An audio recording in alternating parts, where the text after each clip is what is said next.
اس programme کے اخراجات جو اسمر منسٹریز کے دوست اور پارٹنرز ادا کرتے ہیں۔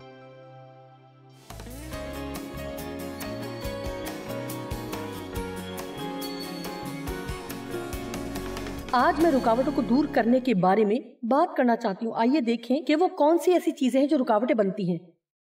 فرض کریں کہ ایک شخص یہ کہتا ہے کہ میں روحانی طور پر بالغ ہونا چاہتا ہوں، میں وہ سب کچھ بننا چاہتا ہوں جو خدا چاہتا ہے کہ میں بنوں، لیکن کوئی ایسی چیز ہے جو مجھے وہ بننے سے روکتی ہے، کوئی چیز ہے جو رکاوٹ بن رہی ہے۔ اس لیے آج ہم اس بات پر گفتگو کریں گے کہ اپنی زندگی میں ہم ان رکاوٹوں سے کیسے پیچھا چھڑا سکتے ہیں۔ دراصل میں اس پیغام کو ایک اور عنوان دینا چاہتی ہوں جو ہے کیا آپ کا کنواں بند ہو چکا ہے؟ لیکن ہو سکتا ہے کہ بعد میں لوگ اس مضمون کو نہ سمجھ پائیں۔ اس سے بہتر ہے کہ پہلا والا عنوان ہی رکھا جائے۔ بائبل بتاتی ہے کہ تمہارے اندر سے زندگی کے پانی کی ندیاں جاری ہوں گی۔ اور اب میں چاہتی ہوں کہ آپ ایک منٹ کے لیے کچھ سوچیں۔ آپ جانتے ہیں کہ ہمارا ذہن ایک زبردست بات ہے کہ چاہے ہم اپنی آنکھوں سے وہ چیزوں کو نہ بھی دیکھ رہے ہوں تب بھی ہم اپنے ذہن میں اس کی تصویر دیکھ سکتے ہیں، ہم اپنے ذہن میں اس کی تصویر بنا لیتے ہیں۔ آپ میں سے کتنے ہیں جن کے گھر میں ایک نلکا ہے؟ مثال کے طور پر کہہ سکتے ہیں کہ آپ کے باورچی خانے کا نلکا وہ اچانک بند ہو جائے اور جب آپ پانی کو کھولتے ہیں تو اس میں سے پانی کے فوارے نکلتے ہیں اور کبھی کبھی وہ ادھر ادھر نکل جاتا ہے۔ کیا آپ کے ساتھ کبھی ایسا ہوا؟ مجھے یاد ہے کہ کئی سال پہلے ہمارے ساتھ ایسا ہوا تھا۔ میرا خیال ہے کہ اب کافی ترقی ہو گئی ہے اور اب ایسا نہیں ہوتا، لیکن اس وقت ہمارے نلکوں کے سرے پر ایک چھوٹے چھوٹے سوراخوں والا فلٹر لگا ہوتا تھا۔ کیا آپ میں سے کسی کو یاد ہے؟ اور جب کبھی نلکے میں پانی کا بہاؤ درست نہیں آتا تھا تو ہم اس فلٹر کو نکالتے اور پھر صاف کرتے اور رکاوٹ پیدا کرنے والی چیزوں کو نکالتے اور پھر پانی کا بہاؤ ٹھیک ہو جاتا۔ آپ میں سے ایسا کوئی بھی نہیں چاہتا ہوگا کہ اس کے گھر میں ایسا نلکا ہو جس میں سے پانی کا بہاؤ ٹھیک نہ ہو۔ ہم سب کو درست بہاؤ چاہیے۔ کیا آپ ایسا نہیں چاہتے؟ ہم میں سے ایسا کوئی نہیں چاہتا کہ آہستہ آہستہ پانی آئے، ہم بھرپور بہاؤ چاہتے ہیں۔ خیر، کیا آپ کو پتا ہے کہ اور اپنی ذات میں سے خدا پرستی ہمارے اندر سے بھرپوری بہاؤ سے بہتا ہوا دکھائی دے؟ بہت سے مسیحی ہیں جن کے اندر سے خدا پرستی چھوٹے چھوٹے فواروں کی مانند ادھر ادھر جاتی ہوئی نظر آتی ہے، بس تھوڑا ادھر ادھر۔ کیا آپ کہہ سکتے ہیں دیکھیں، ہو سکتا ہے کہ آپ اتوار کو چرچ جائیں اور وہاں تھوڑا سا فوارہ کھول دیں، لیکن پھر سوموار کو دنیا کی چیزوں کے باعث آپ رکاوٹ کا شکار ہو جائیں اور آپ جانتے ہیں کہ یہ بات درست نہیں۔ آپ کی یہاں موجودگی کا ایک مقصد ہے کہ آپ یہ سیکھیں کہ جب آپ یہاں سے باہر جائیں تو کس طرح کا رویہ رکھنا ہے۔ میں ہمیشہ ہی لوگوں کو بتاتی ہوں کہ اس طرح کی کانفرنسوں کے بارے میں ہم بہت خوش ہوتے ہیں۔ کیا بات ہے، میں نے چوائس کو ٹی وی پر دیکھا ہے اور اب میں انہیں روبرو دیکھ رہی ہوں، میں بہت خوش ہوں۔ مجھے امید ہے کہ آپ صرف مجھے دیکھنے کے لیے ہی نہیں آئے، مجھے امید ہے کہ یہ دیکھنے کے علاوہ کہ میں اصل میں کیسی دکھائی دیتی ہوں۔ جانتے ہیں خدا کے پاس بہت سے کام ہیں جو وہ اس زمین پر کرنا چاہتا ہے، اور ان کاموں کو کرنے کے لیے ہماری زندگی اس بھرپور بہاؤ کے ساتھ اسے ہم سب کی ضرورت ہے۔ یوحنا کی انجیل 7 باب کی 37 اور 38 آیت۔ یسوع نے کہا، عید کے آخری اور اہم ترین دن یسوع کھڑا ہوا اور بلند آواز سے پکار کر اس نے کہا، اگر کوئی پیاسا ہو وہ میرے پاس آئے اور پیے۔ یہ بذات خود ایک اور پورے کا پورا پیغام ہے نا؟ اگر آپ محسوس کرتے ہیں کہ آپ کی زندگی میں پیاس ہے اور آپ صرف پیاسے ہیں اور بھوکے ہیں لیکن آپ کو پتا نہیں ہے کہ آپ کو کیا چاہیے، یسوع نے کہا، میرے پاس آؤ، تمہارے سارے سوالوں کے جواب میرے پاس ہیں۔ اور پھر اس نے کہا، جو مجھ پر ایمان لاتا ہے، یعنی جو اس پر ایمان رکھتا ہے اور مجھ پر انحصار کرتا ہے اور جیسا کہ کلام بیان کرتا ہے، تمہارے اندر سے یا تمہارے پیٹ میں سے مسلسل جاری ہوں گی۔ سب لوگ کہیں مسلسل۔ صرف اس کانفرنس میں نہیں، نہ ہی صرف اتوار کی صبح، مسلسل زندگی کے پانی کی ندیاں اور چشمے جاری ہوں گے۔ در حقیقت اس کا کیا مطلب ہے؟ اس کا مطلب ہے کہ ہماری زندگی میں شادمانی کا بہاؤ ہونا چاہیے، امن کا بہاؤ، روح کے پھل کا بہاؤ ہمارے اندر سے باہر نکلنا چاہیے، بھلائی کا بہاؤ ہمارے اندر سے باہر آنا چاہیے، اور رحم کا بھی۔ ہماری زندگی سے اچھے کاموں کا بہاؤ ہونا چاہیے اور ہمارے اندر اچھے کاموں کے بلبلے اٹھ رہے ہوں گے، تب ان کا بہاؤ باہر کی طرف ہوگا۔ تب ہم نہ صرف اپنی زندگیوں سے لطف اٹھا سکتے ہیں بلکہ ہم دوسروں کے لیے برکت کا باعث بھی بن سکتے ہیں۔ میرے خیال سے آج میں آپ سے پوچھنا چاہتی ہوں کہ آپ کے اندر سے کیا بہہ رہا ہے؟ میں اپنے آپ سے بھی پوچھوں گی، جوائس تمہارے اندر سے کیا بہہ رہا ہے؟ کبھی کبھار کچھ دن تک اچھی چیزیں ہمارے اندر سے چھوٹے چھوٹے فوارے کی طرح جاری ہوتی ہیں اور میں ان کو حل کرنا چاہتی ہوں۔ آمین۔ جو کچھ آپ تک پہنچتا ہے اس سے زیادہ اہم وہ ہے جو آپ کے اندر سے بہتا ہے. ہم ہر اس چیز کے بارے میں بہت زیادہ فکر مند ہوتے ہیں جو کچھ ہم حاصل کر رہے ہوتے ہیں یا جو ہمیں نہیں ملتا, یا ہم مشکل حالات میں کیوں نہیں ہیں. خدا چاہتا ہے کہ ہم اس بات کو سمجھیں کہ جو ہمارے اندر ہے وہ اس سے زیادہ اہم ہے جو ہمیں مل رہا ہے. کیونکہ اگر ہمارے اندر درست چیز موجود ہے اور ہم اپنی رکاوٹوں سے پیچھا چھڑا لیتے ہیں تو پھر درست چیز ہمارے اندر سے بہنا شروع ہوگی, اور یہ نہ صرف ہمارے لیے برکت کا باعث ہوگی بلکہ یہ دوسروں کے لیے بھی برکت کا باعث ہوگی. تو کیا آپ کی زندگی کے اس اچھے بہاؤ کے آگے کوئی رکاوٹ تو نہیں ہے؟ جو کچھ ہمارے اندر سے بہ رہا ہے وہ زندہ ہے یا مردہ؟ کیا بہاؤ ہے یا نہیں؟ کیا آپ ایسا محسوس تو نہیں کر رہے کہ خدا آپ سے بات نہیں کر رہا؟ کیا آپ خدا کی حضوری محسوس نہیں کر پا رہے؟ کوئی شادمانی نہیں ہے اور کوئی اطمینان نہیں ہے, کوئی بھی کام بنتا ہوا نظر نہیں آتا, سب کچھ مشکل دکھائی دیتا ہے. آپ میں سے چند لوگوں کو پتا ہے کہ میں کیا بات کر رہی ہوں. ایسا لگتا ہے کہ مجھے کچھ سمجھ نہیں آ رہی, میں چرچ جاتی ہوں لیکن کچھ بھی ٹھیک نہیں لگ رہا, کچھ بھی درست محسوس نہیں ہو رہا. کبھی کبھی ہمارے پائپوں میں کچھ پھنس جاتا ہے, اور آپ جانتے ہیں کہ آپ ایماندار ہوتے ہوئے آپ ویسی زندگی نہیں گزارتے جیسی گزارنی چاہیے. تو یہ مایوس کن ہوتا ہے کیونکہ اس سے پہلے کہ آپ خدا کا کلام قبول کریں اور مسیح پر ایمان لائیں, آپ پورا دن گناہ کر سکتے تھے اور کبھی بھی ایسا کرنا آپ کو تکلیف نہیں دیتا تھا. لیکن جو ہی آپ مسیح کو قبول کرتے اور بہتر زندگی کے بارے میں سیکھنا شروع کر دیتے ہیں, اب اگر آپ اسی طرح کا طرز زندگی اپنائے رکھتے ہیں تو آپ مایوس ہی ہوں گے. کیا میں کہہ سکتی ہوں اور میں چاہتی ہوں کہ آپ یہ یاد رکھیں کہ احساس جرم کا شکار رہنا سب سے مایوس کن حالت ہے. بہت سے لوگوں کو نیند کا مسئلہ ہوتا ہے, ظاہری بات ہے سب لوگوں کو نہیں, لیکن زیادہ مرتبہ جب آپ کو نیند کا مسئلہ ہو تو ضرور آپ کے ضمیر میں کوئی نہ کوئی ایسی بات ہوتی ہے جو آپ کے لیے باعث تکلیف ہوتی ہے, جس پر آپ نے توجہ نہیں دی ہوگی. آپ جانتے ہیں کہ ہم اپنی چیزوں کو پیٹ پیچھے پھینکنے میں بہت ماہر ہوتے ہیں اور اپنے دل کے کسی کونے میں اس بات کو چپکا دیتے ہیں اور اس چیز کا دکھاوا کرتے ہیں کہ جیسے وہ چیز وجود ہی نہیں رکھتی. 2-3 سال پہلے مجھے ایسی صورتحال کا سامنا کرنا پڑا جس کے باعث میں ٹھیک سے سو نہیں سکتی تھی. عموماً میرے ساتھ ایسا نہیں ہوتا تھا اور میں کروٹیں بدلتی اور پھر جاگتی رہتی اور مجھے سمجھ نہیں آتی تھی کہ میرے ساتھ کیا ہو رہا تھا. بالآخر صبح 5 بجے کے قریب میں نے خداوند سے کہا کاش میں نے پہلے یہ کیا ہوتا, لیکن میں نے کہا کیا غلط ہوا ہے. میں نے کیا غلط کیا؟ آپ جانتے کہ اگر آپ خدا سے پوچھیں کہ کیا غلط ہوا ہے, اگر آپ سچ سننا چاہتے تو وہ آپ کو بتائے گا, لیکن ہو سکتا ہے جو وہ بتائے اس کو آپ پسند نہ کریں. ہمیشہ ہی ہم یہ چاہتے کہ ہمارے مسائل ایسے ہوں جیسے کہ یہ کوئی اور کر رہا ہے, لیکن ایسی صورتحال میں فوراً ہی خدا نے میرے دل میں ایسی بات ڈالی جو میں نے کہی, اور جب میں سونے کے لیے جانے والی تھی تو خدا نے ظاہر کیا کہ اس دن کس طرح میں نے کسی کے ساتھ سلوک کیا تھا, اور میں نے اسے اپنی پیٹھ پیچھے پھینک دیا تھا اور میں نے بہانہ بنایا اور اس چیز کی پرواہ نہیں کی.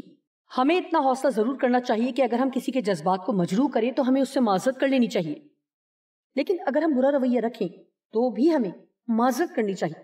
برا رویہ رکھتے ہوئے یہ نہ کہیں آج میرا دن اچھا نہیں گزرا. اپنے برے رویے کے لیے ہم بہت سے بہانے بناتے ہیں. ہمیں ضرورت ہے کہ ان معاملات پر خود سے بات کریں اور ہم خدا کو موقع دیں, اور آپ خدا سے کہیں اے خداوند میں ایسا نہیں بننا چاہتی اور میں چاہتی ہوں کہ تو میری مدد کرے. احساس جرم کا شکار ہونا انتہائی بدترین چیز ہے. یوحنا 4:14 کے مطابق یسوع ایک عورت سے بات کر رہا ہے اور ہم اسے کہتے ہیں عورت کنویں پر, اور یسوع نے کہا جو کوئی بھی اس پانی میں سے پیے گا جو میں دیتا ہوں تو وہ کبھی بھی پیاسا نہیں ہوگا, بلکہ جو پانی میں اسے دوں گا وہ اس میں ایک چشمہ بن جائے گا جو ہمیشہ کی زندگی کے لیے جاری ہوگا. میں چاہتی ہوں کہ آپ اس چیز کو تصور کرنے کی کوشش کریں کہ زندگی خوبصورت ہو سکتی ہے. اگر یہ ہمیشہ جاری ہوگا تو ہمیں ایسا محسوس ہوگا کہ ہمارے اندر سے زندگی کے بلبلے اٹھ رہے ہیں اور ہمارے اندر سے شادمانی امڑ رہی ہے. آپ کو پتا ہے کہ میں نے اپنی زندگی کے کئی سال ایسے گزارے کہ میں صبح کو اٹھتی اور پھر مجھے انتظار ہوتا کہ کب بستر پر جاؤں, اور پھر رات کو بستر پر جاتی اور پھر انتظار نہیں کر پاتی تھی کہ کب اٹھوں. آپ کو پتا ہے کہ میں کبھی بھی کسی بھی چیز سے مطمئن نہیں ہوتی تھی, اور جانتے ہیں کہ یہ حوالہ میرے لیے بہت اہم تھا. اور جب میں نے یوحنا 10:10 کو پڑھا اور مجھے اس بات کا احساس ہوا کہ یسوع صرف اس لیے نہیں ہوا کہ ہم کسی دن آسمان پر جائیں گے, بلکہ وہ اس لیے ہوا تاکہ ہم زندگی پائیں اور کثرت سے زندگی پائیں جب تک کہ وہ ہمارے اندر سے بہنے نہ لگے اور اس چیز سے لطف اندوز ہو سکے, تو یہ چیز ہمارے لیے بہت اہم بن گئی.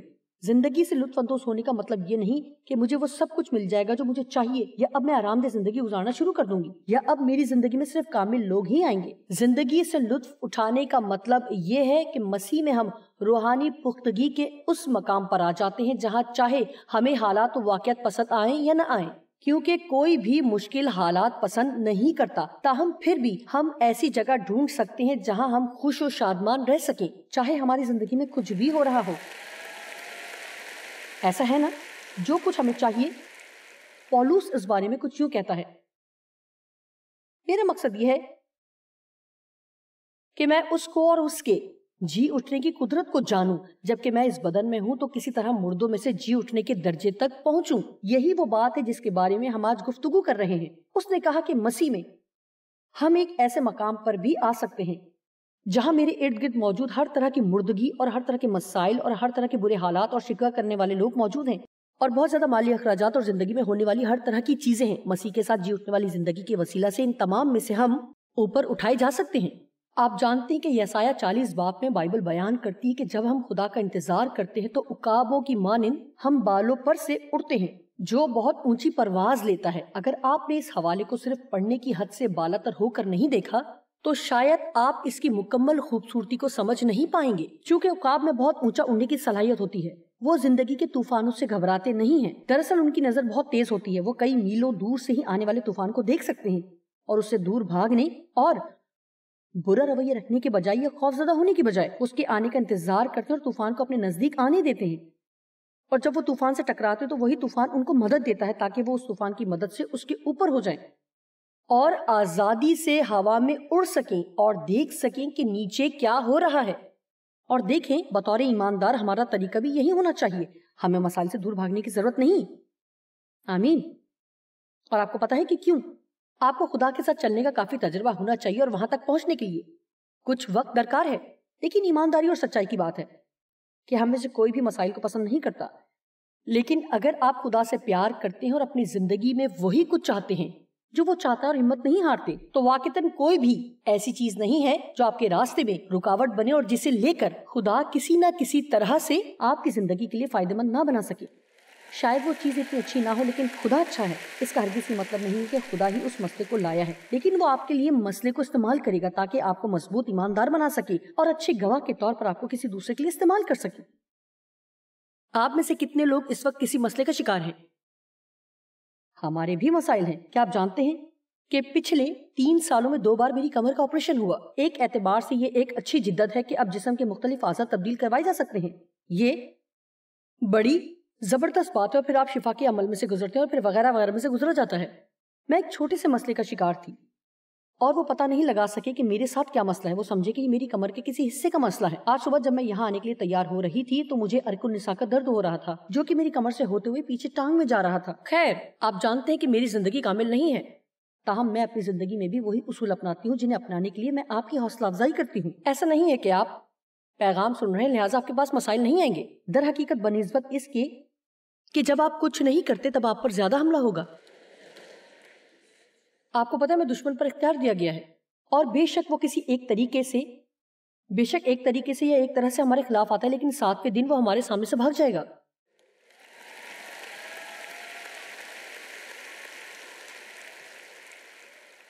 رومیو 8 کے مطابق ان تمام چیزوں کے درمیان ہمیں فتح سے بڑھ کر غلبہ حاصل ہوتا ہے۔ آپ کو پتا ہے کہ فتح سے بڑھ کر غلبے کا کیا مطلب ہے؟ میرا ایمان ہے کہ اس کا مطلب ہے کہ اس سے پہلے کہ تمہارا مسئلہ شروع ہو تمہیں پہلے ہی سے پتا ہو کہ کچھ بھی ہو بالآخر جیت تمہاری ہی ہوگی۔ آمین۔ لہٰذا میں آپ سے دوبارہ پوچھنا چاہتی ہوں، آپ کے اندر سے کیا بہہ رہا ہے؟ میں آپ کو ایک دلچسپ بات بتاتی ہوں۔ آپ جانتے ہیں فلسطی جو خدا کے بچوں کے دشمن تھے،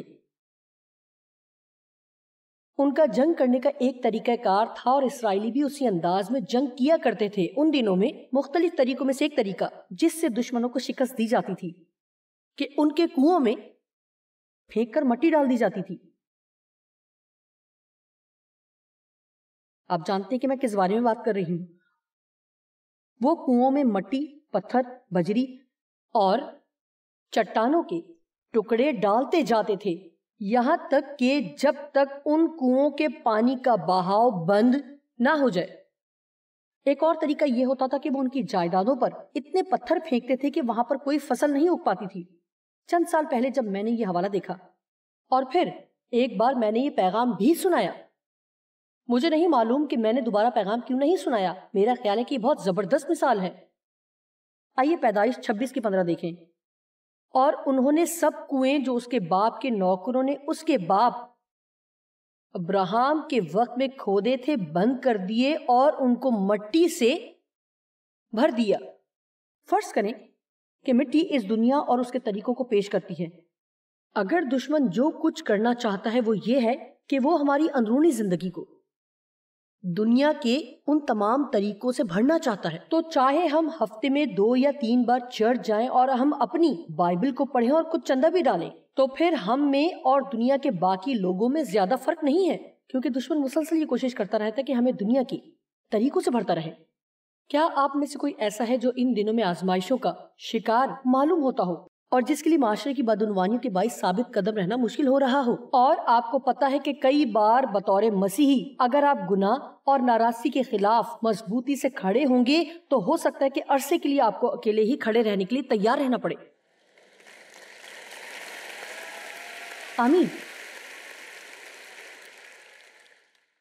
بائبل بتاتی کہ ہمیں تنگ راستے پر چلنا ہے جو زندگی کی طرف لے کر جاتا ہے، اور کھلے راستے سے دور ہونا ہے جو تباہی کی طرف لے کر جاتا ہے. اور میں یہ کہتی ہوں کہ کھلے راستے پر آپ کو اور بھی بہت سے لوگ ملیں گے، لیکن ہو سکتا ہے کہ تنگ راستے پر آپ کو صرف ایک ہی اور شخصیت ملے اور وہ یسوع ہوگا. آپ ہمیشہ ہی اس دنیا کے مشہور ترین شخص ہوتے ہوئے وہ کام نہیں کر سکتے جو خدا چاہتے کہ آپ کریں. جب یعقوب اسرائیلیوں کی مدد کے لیے آیا تو بہت سی چیزوں میں سے ایک چیز جو یعقوب نے کی وہ یہ کہ سب سے پہلے اس نے ان کے کنووں کی رکاوٹیں دور کی. جی اندازہ لگائیں، میں نہیں جانتی کہ آپ کے آنے کا مقصد کیا ہے، لیکن میں بتا سکتی ہوں کہ یسوع آپ کے بند کنویں کھولنے کے لیے آپ کو یہاں لایا ہے. آمین. لہٰذا ہم کچھ مٹی نکالنے والے ہیں، ہم کچھ پتھر نکالنے والے ہیں، اور آج آپ سیکھنے والے ہیں کہ جب دشمن آپ پر پتھر پھینکتا ہے تو کس طرح سے آپ نے چٹان کو اس کی طرف پھینکنا ہے. کیا آپ نے سنا کہ میں نے کیا کہا؟ جب دشمن آپ پر پتھر پھینکے تبھی آپ سیکھیں گے کہ کیسے چٹان کو اس کی طرف پھینکنا ہے، جو کہ یسوع یعنی کلام خدا ہے. دشمن کو شکست دینے کا واحد اور بہترین طریقہ خدا کا کلام ہی ہے. میں آپ سے دوبارہ پوچھتی ہوں، کیا ابلیس نے آپ کو مٹی سے بھر دیا ہے؟ کیا اس نے آپ کو چٹان کی ٹکڑوں سے بھر دیا ہے؟ جانتے ہیں کبھی کبھی ہم دنیا کی چیزوں سے سمجھوتا کرنے کے اس قدر عادی ہو جاتے ہیں کہ ہمیں اس چیز کا بالکل بھی احساس نہیں ہوتا کہ ہم کیا کر رہے ہیں. آپ کو پتا ہے اس طرح دشمن ہمیں دھوکہ دیتا ہے. وہ تھوڑا تھوڑا کام کرتا ہے اور ایک وقت میں تھوڑا تھوڑا اچانک سے وہ چیزیں جو حقیقتاً آپ کو دکھ پہنچاتی تھیں اب جب آپ وہی کام کرتے ہیں آپ کو پریشان نہیں کرتی. ہم میں سے ہر ایک کو احتیاط کرنے کی ضرورت ہے. آئیے دوسرا سلاطین 3:19 دیکھتے ہیں. اور تم ہر فصیل دار شہر اور ہر عمدہ شہر مار لوگے اور سب کچھ گرا دو گے اور ہر اچھے درخت کو کاٹ ڈالو گے اور پانی کے سب چشموں کو بھر دو گے اور ہر اچھے کھیت کو پتھروں سے خراب کر دو گے. لیکن جب وہ اسرائیلیوں کی لشکرگاہ میں آئے تو اسرائیلیوں نے اٹھ کر موابیوں کو ایسا مارا کہ وہ ان کے آگے سے بھاگے، پر وہ آگے بڑھ کر موابیوں کو مارتے مارتے ان کے ملک میں گھس گئے اور انہوں نے شہروں کو مسمار کی اور زمین کے ہر اچھے قلعوں پر سبوں نے ایک ایک پتھر ڈال کر اسے بھر دیا اور انہوں نے پانی کے سب چشمے بند کر دیے اور سب اچھے درخت کاٹ ڈالے. موابیوں کے دارالحکومت کی دیواروں کے پتھروں کو رہنے دیا. اب غور سے سنیے، شمشیر زن اور مردوں نے اس کا گھیراؤ کیا اور اسے فتح کر لیا. دراصل بائبل میں مردوں کا ذکر ہے، چاہے وہ اسرائیلی تھے یا پھر دشمنوں کے لشکرگاہ میں تھے. یہی وہ طریقہ ہے جس طرح وہ جنگ کیا کرتے تھے. اور دراصل وہ کچھ لوگ تھے جو شمشیر زن کہلاتے تھے. اور آپ کی زندگی میں بھی کچھ شمشیر زن لوگ موجود ہیں. میں آپ کو بتاتی ہوں کہ زندگی بھر ان کا یہی کام ہوتا ہے کہ آپ پر مٹی ڈالیں اور آپ پر پتھر برسائیں، اور ان کی امید یہ ہوتی ہے کہ آپ کے کنویں کو بند کرنا شروع کریں کہ کچھ نہ بچے. پھر چھوٹے چھوٹے فوارے بن جائیں جو ادھر ادھر کبھی کبھی پانی پھینکے اور پھر مسلسل بہاؤ کے ساتھ آپ میں سے کچھ نہیں نکلتا. ایسا نہ ہو کہ آپ میں سے زندگی نکل کر آپ کے ارد گرد لوگوں کو سیراب کرے.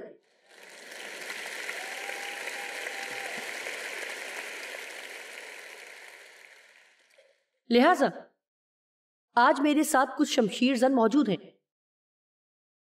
تو پہلا پتھر جس کے بارے میں بات کرنا چاہتی ہوں کہ جو پتھر ابلیس کو ہم پر پھینکنا بہت پسند ہے وہ ہے سمجھوتے کا پتھر. کیا آپ کو پتا ہے کہ سمجھوتا کیا ہوتا ہے؟ یہ بہت ہی خطرناک چیز ہے. سمجھوتے کا مطلب ہے کہ آپ تھوڑا سا ایسے ہو جائیں. سب لوگ کہیں تھوڑا سا، بس تھوڑا سا درست اور صحیح چیز سے تھوڑا سا کم کرنا سمجھوتا ہوتا ہے. اور بلاخر آپ کو پتا ہے کہ میرا مطلب ہے کہ بس تھوڑا سا. میرا مطلب ہے کہ آپ کو پتا ہے کہ ہر کوئی ایسا کرتا ہے. میرا مطلب ہے کہ پاسٹر بھی ایسا کرتے ہیں. آپ کو پتا ہے کہ آپ اپنے پاسٹر کے ذمہ دار نہیں ہیں, نہ ہی اپنے کسی مسیحی دوست کے, نہ ہی اپنی ماں کے, نہ ہی اپنے باپ کے, نہ ہی اپنے ساتھی کے, اور نہ ہی کسی اور کے. آپ صرف خود اپنے ذمہ دار ہیں. اور آپ کو خدا کے سامنے کھڑے ہونا ہے, اور میں بھی خدا کے سامنے کھڑی ہوں گی اور اپنی زندگی کا حساب دوں گی. تو یہ بہت ہی ضروری ہے کہ ہم اچھے فیصلے لیں تاکہ اس دن ہم ان فیصلوں پر فخر کر سکیں. آئیے اب کچھ دیر سمجھوتے کے بارے میں بات کریں. جب کوئی آپ کو فلم دیکھنے کی دعوت دے اور آپ کو پہلے ہی سے پتا ہو کہ آپ کو ایسی کوئی فلم نہیں دیکھنی جس میں گندی زبان, عریانیت اور ہر طرح کی غلط چیزیں ہوں. آپ مسیحی ہیں اور گاڑی پر مسیح اسٹیکر بھی لگا ہے, آپ نے گلے میں صلیب بھی لٹکا رکھی ہے, لیکن وہ چاہتے ہیں کہ آپ جائیں. میرا مطلب ہے کہ آپ جانتے ہیں کہ وہ صرف 12 بار بے فائدہ لے سکتے ہیں, اس سے زیادہ بار نہیں لے سکتے. میں جانتی ہوں کہ ہم سب کے خیالات مختلف ہوتے ہیں, میں اپنے خیال کو کسی اور کے خیال سے بڑا نہیں کرنا چاہتی, لیکن میں یہ کہنا چاہتی ہوں کہ امید ہے کہ ہم سب کے اپنے اپنے احساس جرم ہوتے ہیں. اور جو بھی ہمارا احساس جرم ہو اور جو بھی ہمارا معیار ہو, ہمیں اس طرح زندگی گزارنے کے لیے تیار رہنا چاہیے, قانون پسندی سے نہیں. لیکن آپ کو پتا ہے اگر آپ آگے بڑھنے سے ہی روکنے والی لکیر پر رکتے نہیں تو پھر آپ آگے ہی بڑھتے جائیں گے اور کہیں نہیں رکیں گے.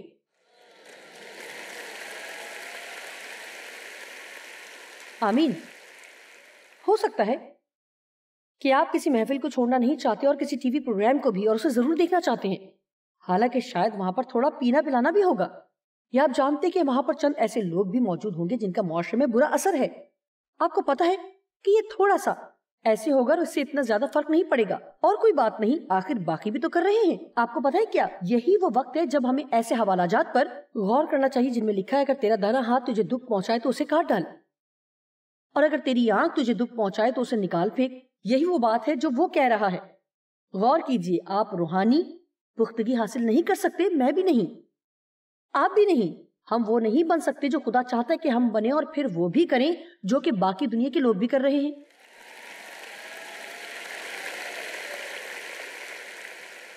اب میں نہیں جانتی کہ آج کتنے لوگوں کے لیے بات تکلیف کا باعث ہوگی یا تسلی کا باعث, لیکن میں آپ کو بتاؤں گی کہ ان باتوں کے بارے میں ہمیں زیادہ سننا چاہیے, یعنی گناہ میں زندگی نہ گزارنا, غلط چیز نہ دیکھنا, سمجھوتا نہ کرنا, کیونکہ آپ کی زندگی میں دھوکہ لانے کے لیے دشمن انہی چیزوں کو استعمال کر رہا ہے. یہ بس تھوڑا سا ہے, بالکل تھوڑا سا, ہر کوئی ایسا کرتا ہے, اس سے اتنا زیادہ فرق نہیں پڑتا. آج میں آپ سے درخواست کرتی ہوں, اور آپ جانتے ہیں کہ پولس رسول نے کہا میں تم سے التماس کرتا ہوں. میرا خیال ہے کہ کبھی کبھی جب آپ وہ کام کرنے کی کوشش کرتے ہیں جو ہم کرنے کی کوشش کر رہے ہوتے ہیں, اور پھر آپ دیکھتے ہیں جو خدا لوگوں کی زندگیوں میں کرنا چاہتا ہے, اور پھر آپ دیکھتے ہیں کہ وہ مسلسل سمجھوتے والی زندگی گزار رہے ہیں, چھوڑیے اور وہ کرنا شروع کریں جس پر آپ یقین کرتے ہیں کہ خدا چاہتا ہے کہ آپ کریں, اور وہ نہ کریں جو آپ کے تمام دوست چاہتے ہیں کہ آپ کریں. کیا آپ نے کبھی ایسا محسوس کیا کہ آپ کی زندگی میں کوئی رکاوٹ ہے جو خدا کے بھاؤ کو روک رہی ہے مختلف چیزوں میں؟ ایک چیز جو ہمیں ضرور کرنی چاہیے کہ اس بات کو یقینی بنائیے کہ ان تمام رکاوٹوں یعنی سمجھوتا کرنا, پریشان ہونا, غصہ, معاف نہ کرنا اور بہت سی اور چیزوں سے پیچھا چھوڑائیں. جو کچھ ہمارے اندر سے بہتا ہے وہ دوسروں پر اثر انداز ہوتا ہے, اور خدا کے معیار والی زندگی گزارنا بہت سے لوگوں کو یسوع مسیح کے پاس لائے گی.